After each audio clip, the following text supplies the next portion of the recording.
ಇದೀಗ ಸಿಎಂ ಪುತ್ರನ ಹೇಳಿಕೆಗೆ ಡಿಸಿಎಂ ಡಿಕೆ ಶಿವಕುಮಾರ್ ಕೌಂಟರ್ ಕೊಟ್ಟಿದ್ದಾರೆ. ಹೌದಪ್ಪ, ಯತೀಂದ್ರ ಅವರೇ ನಮ್ಮ ಹೈಕಮಾಂಡ್ ಅಂತ ಲೇವಡಿ ಮಾಡಿದ್ದಾರೆ. ಡಾಕ್ಟರ್ ಯತೀಂದ್ರ ಹೇಳಿಕೆಗೆ ಕನಕಪುರ ಬಂಡೆ ಇದೀಗ ಡೆಚ್ಚಿ ಕೊಟ್ಟಿದ್ದಾರೆ. ಅವರೇ ನಮ್ಮ ಹೈಕಮಾಂಡ್ ಅಂತ ಡಿಕೆಶಿ ಲೇವಡಿ ಮಾಡಿದ್ದಾರೆ. ಸಿಎಂ ಪುತ್ರನ ಹೇಳಿಕೆಗೆ ಡಿಸಿಎಂ ಡಿಕೆ ಶಿವಕುಮಾರ್ ಸಿಡಿಮಿಡಿ ಅಂತಿದ್ದಾರೆ. ನಮ್ಮಪ್ಪನೇ 5 ವರ್ಷ ಸಿಎಂ, ಸಿದ್ದರಾಮಯ್ಯ ಅವರೇ 5 ವರ್ಷ ಸಿಎಂ ಆಗಿರ್ತಾರೆ. ಅದರಲ್ಲೂ ಕೂಡ ಹೈಕಮಾಂಡ್ ಒಂದು ರೀತಿಯಾಗಿ ಸಿಗ್ನಲ್ ಕೊಟ್ಟಿದೆ ಅಂತ ಹೇಳಿದ್ದಾರೆ. ಅದು ಯಾವ ಸಿಗ್ನಲ್ ಅಂತ ಗೊತ್ತಿಲ್ಲ, ಆದ್ರೆ ಸಿಗ್ನಲ್ ಕೊಟ್ಟಿದೆ ಹೈಕಮಾಂಡ್, ಹಾಗಾಗಿ ಯಾವುದೇ ಬದಲಾವಣೆ ಇರೋದಿಲ್ಲ ಅಂತ ಹೇಳಿದೆ. ಇದೇ ವಿಚಾರಕ್ಕೆ ಸಂಬಂಧಪಟ್ಟಂತೆ ಇದೀಗ ಡಿಸಿಎಂ ಡಿಕೆ ಶಿವಕುಮಾರ್ ಯತೀಂದ್ರ ಅವರೇ ನಮ್ಮ ಹೈಕಮಾಂಡ್ ಬಿಡಿ ಅಂತ ಲೇವಡಿ ಮಾಡಿದ್ದಾರೆ, ಕೌಂಟರ್ ಕೊಟ್ಟಿದ್ದಾರೆ ಯತೀಂದ್ರ ಅವರಿಗೆ. ಈ ಹಿಂದೆಯೂ ಕೂಡ ಇಂಥದ್ದೇ ಒಂದು ವಾಗ್ವಾದ ನಡೆದಿತ್ತು. ಈ ಹಿಂದೆಯೂ ಕೂಡ ದಲಿತ ನಾಯಕರು ಬಹುಶಃ ಸಿಎಂ ಆಗಬಹುದು ಅಂತ ಹೇಳಿ ಯತೀಂದ್ರ ಅವರು ಯಾವಾಗ ಒಂದು ಹೇಳಿಕೆಯನ್ನ ಕೊಟ್ಟಿದ್ರು, ಆ ಸಂದರ್ಭದಲ್ಲಿ ಇದೇ ರೀತಿಯಾದಂತಹ ಒಂದು ವಾದ ವಿವಾದ ನಡೆದಿತ್ತು, ಕೌಂಟರ್ಗಳನ್ನ ಕೊಡ್ತಾ ಇದ್ರು. ಕಳೆದ ಬಾರಿಯೂ ಕೂಡ ಇದೇ ಆಗಿತ್ತು. ಅಂದ್ರೆ ಸತೀಶ್ ಜಾರಕಿಹೊಳಿ ಅವರು ಎಲ್ಲೋ ಸಿಎಂ ಆಗ್ಬಿಡ್ತಾರೆ ಅನ್ನುವಂಥ ಚರ್ಚೆ, ಇದರಲ್ಲಿ ಯತೀಂದ್ರ ಅವರು ಏನು ಹೇಳಿದ್ದಾರೆ ಅನ್ನುವಂಥ ಒಂದು ಚರ್ಚೆ. ಯತೀಂದ್ರ ಅವರು ಬಹಿರಂಗವಾಗಿ ಹೇಳ್ಬಿಟ್ಟಿದ್ದಾರೆ ಸತೀಶ್ ಜಾರಕಿಹೊಳಿ ಅವರೇ ಆಗ್ತಾರೆ ಅನ್ನುವಂಥದ್ದು. ಹಾಗಾಗಿ ಇದೀಗ ಇದಕ್ಕೆ ಡಿಸಿಎಂ ಡಿಕೆ ಶಿವಕುಮಾರ್ ಕೌಂಟರ್ ಕೊಟ್ಟಿದ್ದಾರೆ.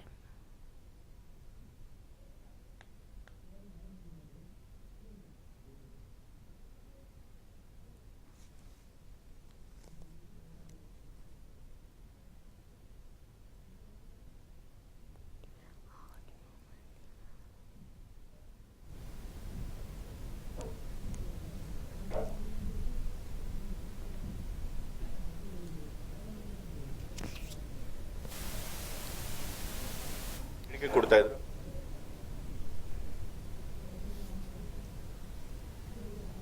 ಚರ್ಚೆ ಮಾಡ್ತಿದ್ದಾರೆ ಅನ್ಸುತ್ತೆ. ನನಗೆ ಗೊತ್ತಿರೋಂಗೆ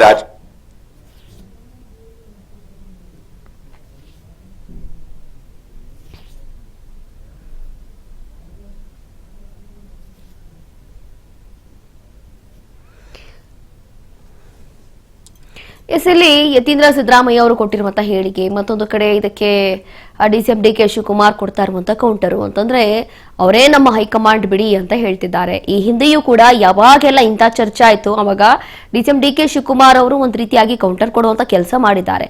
ಈ ಹಿಂದೆಯೂ ಕೂಡ ಯತೀಂದ್ರ ಅವರು ಇದೇ ಒಂದು ಸಿಎಂ ಬದಲಾವಣೆ ವಿಚಾರಕ್ಕೆ ಸಂಬಂಧಪಟ್ಟಂತೆ ನಾಯಕತ್ವ ಬದಲಾವಣೆ ವಿಚಾರ ಯಾವಾಗ ಚರ್ಚೆ ಆಗ್ತಾ ಇತ್ತು ಅವಾಗ ಸತೀಶ್ ಜಾರಕಿಹೊಳಿ ಅವರು ಬಹುಶಃ ಆ ಒಂದು ನೇತೃತ್ವವನ್ನ ವಹಿಸ್ತಾರೆ, ಮುಂದಿನ ದಿನಗಳಲ್ಲಿ ಆ ಒಂದು ಅಧಿಕಾರವನ್ನ ಬಹುಶಃ ಅವರೇ ವಹಿಸಬಹುದು ಅನ್ನುವಂಥದ್ದು ಎಲ್ಲೋ ಇಂಡೈರೆಕ್ಟ್ ಆಗಿ ಹೇಳಿದ್ರು. ಈ ವಿಚಾರ ಹೈಕಮಾಂಡ್ ವರೆಗೂ ಹೋಯ್ತು. ಆವಾಗ ಹೈಕಮಾಂಡ್ ಇಂದ ಒಂದು ಸೂಚನೆ ಬಂತು.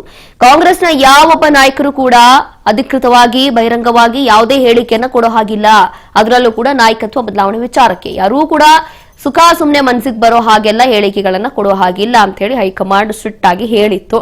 ಅದರ ನಡುವೆಯೇ ಇದೀಗ ಯತೀಂದ್ರ ಅವರು ಹೇಳಿರುವಂಥದ್ದು ಮತ್ತೊಮ್ಮೆ ಹೊಸ ಟ್ವಿಸ್ಟ್ ಅನ್ನ ಪಡೆದುಕೊಂಡಿದೆ ನಾಯಕತ್ವ ಬದಲಾವಣೆ ವಿಚಾರ. ಇದೇ ವಿಚಾರಕ್ಕೆ ಸಂಬಂಧಪಟ್ಟಂತೆ ಮತ್ತಷ್ಟು ಮಾಹಿತಿಯನ್ನ ಕೊಡ್ತಾರೆ ನಮ್ಮ ಪ್ರತಿನಿಧಿ ಬಸವರಾಜ್ ಹೋಗಾಡ್. ಡೆಸ್ಕ್ ಇಂದ ಲೈವ್ ಅಲ್ಲಿ ಜಾಯ್ನ್ ಆಗ್ತಿದ್ದಾರೆ. ಬಸವರಾಜ್, ನೋಡ್ತಾ ಇದ್ವಿ ಪ್ರತಿ ಬಾರಿ ಇಂಥದೇ ಆಗ್ತಾ ಇದೆ. ಅಂದ್ರೆ ಕಳೆದ ಬಾರಿ ಯಾವಾಗ ಯತೀಂದ್ರ ಅವರು ಬಹುಶಃ ಯಾರೋ ದಲಿತ ನಾಯಕರೇ ಸಿಎಂ ಆಗ್ಬಿಡ್ತಾರೆ ಅಂತ ಹೇಳಿಕೆ ಕೊಟ್ಟಿದ್ರು, ಅದಾದ ನಂತರ ಇದೀಗ 5 ವರ್ಷ ಸಿದ್ದರಾಮಯ್ಯ ಅವರೇ ಇರ್ತಾರೆ, ನಮ್ಮಪ್ಪನೇ ಇರ್ತಾರೆ ಅನ್ನೋಂತ ಹೇಳಿಕೆ. ಆದ್ರೆ ಹೈಕಮಾಂಡ್ ಇಂದ ಈಗಾಗಲೇ ಒಂದು ಸೂಚನೆ ಇದೆ ಅಂತಂದ್ರೆ ಯಾವೊಬ್ಬ ಕಾಂಗ್ರೆಸ್ ನಾಯಕನೂ ಕೂಡ ಬಹಿರಂಗವಾಗಿ ಅಧಿಕೃತವಾಗಿ ಯಾವುದೇ ಘೋಷಣೆ ಮಾಡಬಾರ್ದು, ಏನು ಹೇಳಿಕೆಯನ್ನ ಕೊಡಬಾರ್ದು ಅಂತ ಹೇಳಿ ಸ್ಟ್ರಿಕ್ಟ್ ಆಗಿ ಸೂಚನೆ ಇದೆ.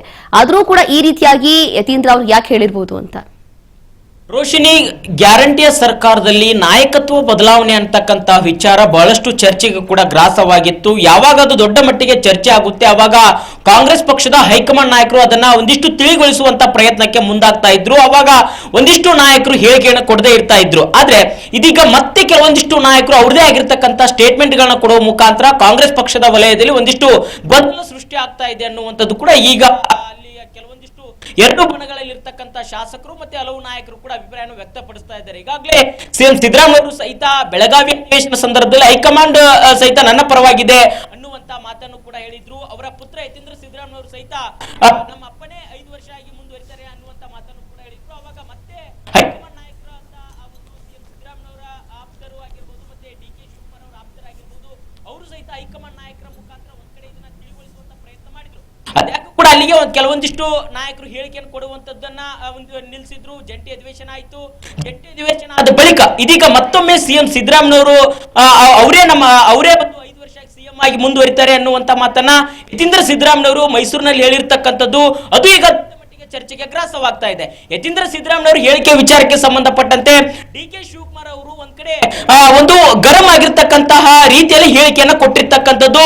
ಯತೀಂದ್ರ ಸಿದ್ದರಾಮಯ್ಯನವರು ಈ ರೀತಿಯಾಗಿ ಹೇಳಿದ್ದಾರೆ ಅನ್ನುವಂತ ವಿಚಾರವನ್ನ ಕೇಳಿದಂತ ಸಂದರ್ಭದಲ್ಲಿ ಡಿ.ಕೆ. ಶಿವಕುಮಾರ್ ಅವರು ಹೇಳ್ತಾರೆ, ಯತೀಂದ್ರ ಸಿದ್ದರಾಮಯ್ಯನವರೇ ನಮ್ಮ ಹೈಕಮಾಂಡ್ ಅನ್ನುವಂತ ಮಾತನ್ನ ಹೇಳ್ತಾರೆ. ಅಂದ್ರೆ ಈ ಒಂದು ಹೇಳಿಕೆಯನ್ನ ಕೊಡುವ ಮುಖಾಂತರ ಪರೋಕ್ಷವಾಗಿ ಯತೀಂದ್ರ ಸಿದ್ದರಾಮಯ್ಯನವರ ಹೇಳಿಕೆ ಒಂದು ಆಕ್ರೋಶವನ್ನ ಡಿ.ಕೆ. ಶಿವಕುಮಾರ್ ವ್ಯಕ್ತಪಡಿಸಿದಂತೆ ಇವತ್ತಿನ ಅವರ ಮಂಗಳೂರಿನಲ್ಲಿ ಹೇಳಿಕೆ ಇತ್ತು. ಯಾಕಂತಂದ್ರೆ ಡಿ.ಕೆ. ಸಿಎಂ ಆಗಬೇಕು ಅನ್ನುವಂತ ಕನಸನ್ನ ಹೊತ್ತಿಕೊಂಡವರು, ಅವರ ಆಪ್ತ ಶಾಸಕರು ಸಹಿತ ಜನವರಿ ತಿಂಗಳಲ್ಲಿ ಒಂದಿಷ್ಟು ಸಿಹಿ ಸುದ್ದಿ ಸಿಗುತ್ತೆ ಅನ್ನುವಂತ ಹೇಳಿಕೆಯನ್ನು ಕೊಡ್ತಾ ಇದ್ರು. ಶಾಸಕ ಬಸವರಾಜ ಶಿವಗಂಗಾ ಅವರು ಕೂಡ ಹೇಳಿಕೆ ಕೊಡ್ತಾ ಇದ್ರು. ಒಂದ್ ಕಡೆ ಹೈಕಮಾಂಡ್ ನಾಯಕರು ಒಂದು ನಿರ್ಧಾರ ಮಾಡಬೇಕು, ನಾಯಕತ್ವ ಬದಲಾವಣೆ ಆಗುತ್ತೋ ಆಗಲ್ವೋ ಅನ್ನುವಂಥದ್ದು ನಮಗೆ ಒಂದು ಕ್ಲಾರಿಟಿ ಕೊಡಬೇಕು, ಇಲ್ಲ ಅಂತಂದ್ರೆ ಒಂದಿಷ್ಟು ಗೊಂದಲ ಸೃಷ್ಟಿ ಆಗುತ್ತೆ ಅನ್ನುವಂತ ಮಾತನ್ನು ಕೂಡ ಹೇಳಿದ್ರು. ಇದರ ನಡುವೆ ಯಾವಾಗ ಬಸವರಾಜ ಶಿವಗಂಗಾ ಅವರು ಈ ಒಂದು ಹೇಳಿಕೆಯನ್ನು ಕೊಡ್ತಾರೆ, ಅದಾದ ಬಳಿಕ ಈಗ ಮೈಸೂರಿನಲ್ಲಿ ಯತೀಂದ್ರ ಸಿದ್ದರಾಮಯ್ಯನವರು ಹೇಳಿದ್ದಾರೆ, ನಮ್ಮ ಅಪ್ಪನೇ 5 ವರ್ಷ ಆಗಿ ಸಿಎಂ ಆಗಿ ಮುಂದುವರಿತಾರೆ ಅನ್ನುವಂತ ಮಾತನ್ನು ಕೂಡ ಹೇಳಿರ್ತಕ್ಕಂಥದ್ದು. ಇದು ಸಹಜವಾಗಿ ಡಿ.ಕೆ. ಶಿವಕುಮಾರ್ ಅಂಡ್ ಟೀಮ್ಗೆ ಒಂದು ಕೆಂಗನಿಗೆ ಗುರಿಯಾಗಿದೆ. ಎಸ್, ಥ್ಯಾಂಕ್ ಯು ಬಸವರಾಜ್ ನಿಮ್ಮೆಲ್ಲ ಮಾಹಿತಿಗಾಗಿ. ಇಲ್ಲಿ ಮುಖ್ಯವಾಗಿ ಏನಾಗುತ್ತೆ ಅನ್ನುವಂಥದ್ದು ಗೊತ್ತಿಲ್ಲ.